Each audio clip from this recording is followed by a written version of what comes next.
नमस्कार दोस्तों, जय हिंद। आज बड़ा ही गजब का दिन रहा। निफ्टी और बैंक निफ्टी दोनों में ही टारगेट तो मिला, लेकिन जैसे ही टारगेट मिला तुरंत मार्केट रिवर्स कर गया। अगर हम बात करें बैंक निफ्टी की तो इसमें हमें आज एक पुट साइड का ट्रेड मिला हुआ था, और अगर बात करें निफ्टी की तो इसमें हमें आज एक कॉल साइड का ट्रेड मिला हुआ था। चलिए समझते हैं कैसे। अगर हम बात करें निफ्टी की तो इसमें हमें आज एक गैप अप ओपनिंग देखने को मिला और उसके बाद मार्केट में गिरावट हो रही थी और एक अच्छा ग्रीन कैंडल बना चुका था। इसे आप ध्यान में रखिए। और अगर हम पिछले दिन की बात करें तो आप देख सकते हैं कि पिछले दिन भी निफ्टी में ऐसा ही कुछ हुआ था। गैप अप ओपनिंग मिला और उसके बाद मार्केट में गिरावट हुई, और गिरावट होने के बाद एक अच्छा ग्रीन कैंडल बना। यहाँ तक का जो प्राइस एक्शन है वो आज भी वैसा ही बना हुआ था। तो अब उसके बाद क्या हुआ कि आप देख सकते हैं कि पिछले दिन के चार्ट में आप देखिए, एक ग्रीन कैंडल बना और उसके बाद मार्केट में रिकवरी होने की कोशिश हुई, लेकिन मार्केट रिकवरी नहीं कर पाया और अच्छा खासा गिर गया। तो आज भी प्राइस एक्शन कुछ ऐसा ही बना हुआ है। आज गैप अप ओपनिंग मिला हुआ है और गैप अप ओपनिंग के साथ साथ ही निफ्टी गिरने की कोशिश कर रहा है। लो का भी ब्रेक डाउन कर चुका है और उसके बाद आप देख सकते हैं कि एक अच्छा ग्रीन कैंडल भी बना चुका है। तो यहाँ तक का जो प्राइस एक्शन है वो कल की तरह ही था। तो कल क्या हुआ था कि कल रिवर्स करने की कोशिश किया, उसके बाद मार्केट गिर गया। तो आज मार्केट को अच्छा खासा ऊपर जाना चाहिए था। इसीलिए आपको क्या करना चाहिए था, आपको नो चार्ट रिपीट लॉजिक लगाना चाहिए था। और नो चार्ट रिपीट लॉजिक के अनुसार कल जो हुआ था आज उसका उल्टा होना चाहिए। तो कल क्या हुआ था, कल ऊपर नहीं जा पाया, रिवर्स हो गया था, तो आज ऊपर जाना चाहिए। इसीलिए जैसे ही ये वाला ग्रीन कैंडल बना, इस वाले ग्रीन कैंडल के बाद आपको निफ्टी में अप साइड के लिए ट्रेड प्लान बनाना चाहिए था। हालांकि निफ्टी ने यहाँ टारगेट दिया और जैसे ही टारगेट दिया उसके बाद ये रिवर्स कर गया, लेकिन उससे आपको कोई लेना देना नहीं होना चाहिए, क्योंकि आपको बस आपके टारगेट से मतलब होना चाहिए। टारगेट मिलने के बाद मार्केट कहीं भी जाए उससे आपको कोई लेना देना नहीं होना चाहिए। और अगर हम आज बात करें बैंक निफ्टी की तो देख सकते हैं कि इसमें आज भी हमें एक गैप अप ओपनिंग देखने को मिला है, और गैप अप ओपनिंग के साथ साथ ही मार्केट में फर्स्ट कैंडल जो बना हुआ है वो अच्छा खासा रेड कैंडल बना हुआ है। लेकिन इस वाले रेड कैंडल के लो को बिना ब्रेक किए ही मार्केट डायरेक्टली ऊपर निकलने की कोशिश कर रहा था। तो ऐसे केस में हम आज बैंक निफ्टी में कॉल साइड का ट्रेड प्लान तो नहीं बना सकते थे। हाँ, अगर यहाँ से ये जो फर्स्ट कैंडल बना है इसके बाद अगर और भी रेड कैंडल्स बनाते हुए लो का ब्रेकडाउन करते हुए डायरेक्टली क्लोजिंग प्राइस का ब्रेकडाउन कर देता, तो ऐसे केस में हम बैंक निफ्टी में कॉल साइड के लिए ट्रेड प्लान बना सकते थे, क्योंकि ऐसे केस में इंट्राडे लेवल पर सेलर्स बहुत सारे एक्टिवेट होना शुरू कर देते।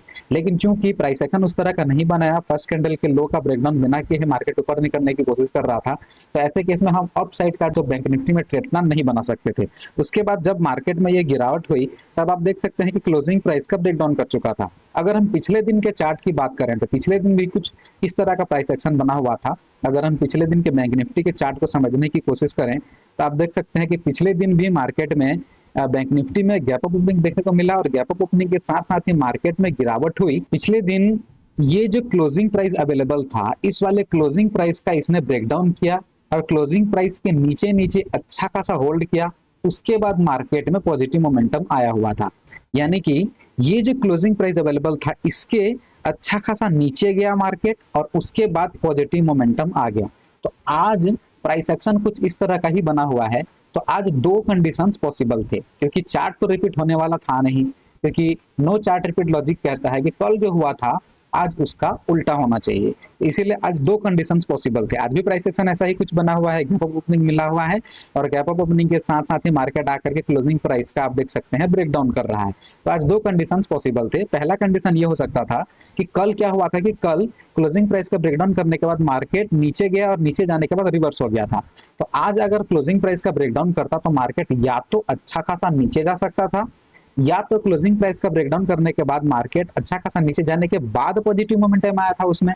तो आज नीचे ना जाकर के डायरेक्टली यहीं से बिना नीचे जाए डायरेक्टली पॉजिटिव मोमेंटम कर सकता था।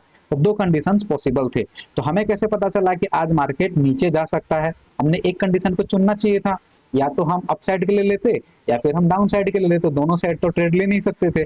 तो हमें कैसे पता चला कि आज नीचे जाने वाला था? तो इसका कंफर्मेशन हमें मिला हुआ है निफ्टी से। अगर हम बात करें निफ्टी की तो देख सकते हैं कि इसमें किस तरह का चार्ट बना हुआ है कि ये कंटिन्यूअसली ऊपर निकलने की कोशिश कर रहा है, और यहाँ आप देख सकते हैं कि ये होल्ड करना शुरू कर चुका था।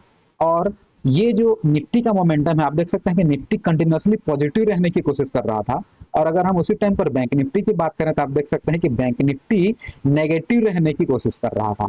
और अगर हम बात करें निफ्टी की तो निफ्टी में आप देख सकते हैं कि पॉजिटिव तो ये रहने की कोशिश कर रहा था, लेकिन यहाँ देखिए, यहाँ मार्केट होल्ड करना शुरू कर चुका था।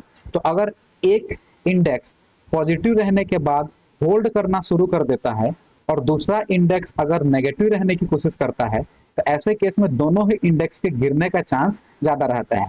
और ऊपर से आप देख सकते हैं कि निफ्टी में क्लोजिंग प्राइस और साइकोलॉजिकल लेवल दोनों के दोनों नीचे अवेलेबल थे, तो ऐसे केस में बैंक निफ्टी के गिरने का चांस ज्यादा था, बजाय इसके कि बैंक निफ्टी आज पॉजिटिव हो जाता।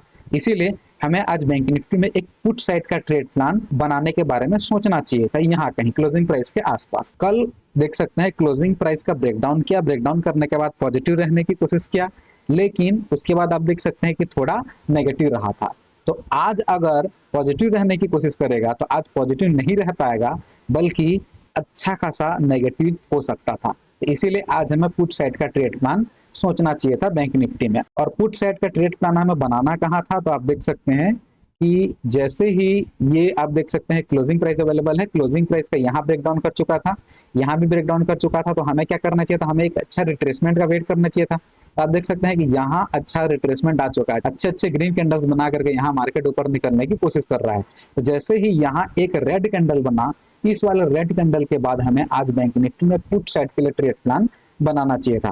हालांकि मार्केट ने यहाँ टारगेट दिया और जैसे ही टारगेट दिया उसके बाद मार्केट रिवर्स कर गया। तो इसीलिए मैंने शुरुआत में ही कहा था कि आज बड़ा ही गजब का दिन रहा, निफ्टी और बैंक निफ्टी दोनों में ही टारगेट मिला, लेकिन उसके बाद मार्केट रिवर्स कर गया। लेकिन उससे आपको कोई लेना देना नहीं होना चाहिए, आपको बस अपने टारगेट से मतलब होना चाहिए।